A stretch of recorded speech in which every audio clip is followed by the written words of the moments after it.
به کانال جنایی خیلی خوش اومدین. میخوایم بریم سراغ جزئیات پرونده‌ای که در دانشگاه تهران اتفاق افتاده و این فرد متجاوز سریالی به 40 تا دختر دانشجو وحشیانه تجاوز کرده بود. با من همراه باشید.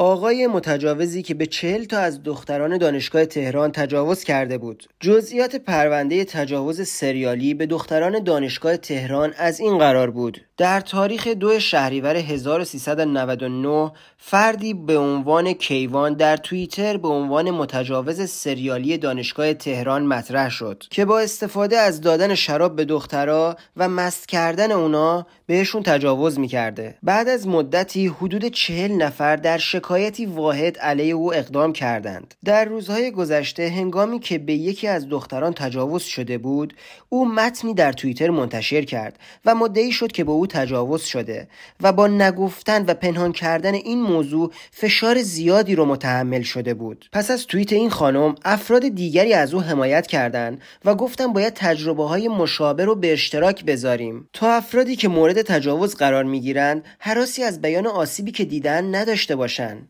به این ترتیب هشتگ تجاوز و آزار جنسی طی روزهای گذشته در توییتر ترند شد. از 2-3 روز گذشته اما ماجرا رنگ دیگری به خود گرفت و افرادی که مدعی بودند مورد تجاوز قرار گرفتند اسم متجاوز رو منتشر کردند.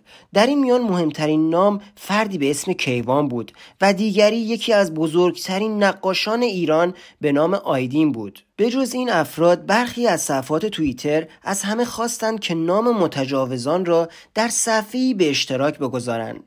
حالا توییتر پر شده بود از نام افرادی در شهرهای مختلف که متهم به آزار جنسی پسران و دختران بودند. برای نخستین بار نام این افراد با شغل دقیق آنها منتشر شده بود و به این ترتیب از روز گذشته با صدها نام مواجه هستیم که معلوم نیست آیا داستان اونها واقعیه یا صرفاً تسویه حساب شخصیه. اما درباره اتهام تجاوز افرادی که مشهورتر بودند درباره نقاش بزرگ ایرانی قبلا نیز موضوعات مختلفی و دردناکی منتشر شده بود که البته هیچ کدام اثبات نشد و ماجرا به دادگاه نرسید. اما درباره کیوان قضیه فرق می‌کرد و برای اولین بار بود که چنین اتهامی مطرح می‌شد و حالا او که تا چند روز پیش یک فارغ التحصیل معمولی دانشگاه تهران بود اسمش ترند اول توییتر فارسی شده بود. حتی براش صفحه ویکی‌پدیا هم ساخته بودند. کیوان الف به عنوان متجاوز سریالی به دانشجویان دختر و پسر متهم شده بود که با دعوت به آنها مشروبات الکلی آغشته به موادهای بیهوش کننده میداد و بعدش به اونها تجاوز میکرد. در ویکی‌پدیای او نوشته شده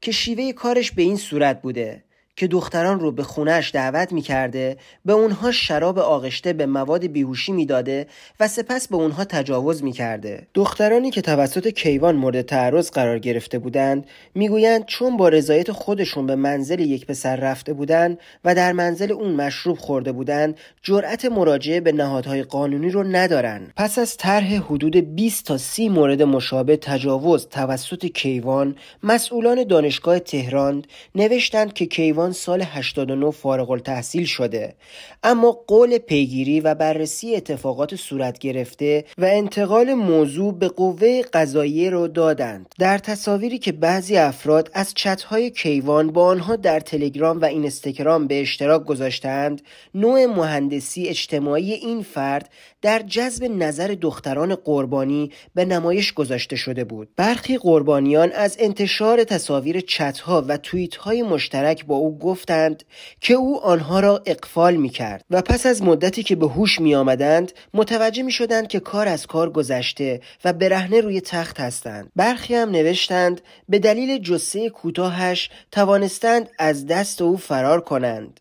کیوان بر اساس روایت‌هایی که دخترای دانشجوی دانشگاه تهران به اشتراک گذاشتند متهم شد که تاکنون به 10 دختر تجاوز کرده است. هرچند این ظاهر ماجراست و بسیاری از مخاطبان این پیام‌ها تمام حق را به قربانیان دادن. اما حقیقت اینه که این موضوع تا در دادگاه اثبات نشه، این افراد تنها عنوان متهم رو دارن و بیگناه هستن. بنابراین نمیتوان تمام روایت‌های مطرح شده رو تایید کرد، چنان که عمده روایت‌ها توسط اکانت‌هایی با اسامی جعلی نوشته شده بود. البته این احتمال وجود دارد که افراد برای حفظ هویت خود و آنچه هراس از آبروی اجتماعی میدونن از اسم واقعی خودشون برای بیان تجربه‌های تجاوز استفاده نکردند. در برخی موارد البته اکانت‌های واقعی ماجرا رو روایت کردند، مانند آنچه روزنامه‌نگاری به نام سارا امتعلی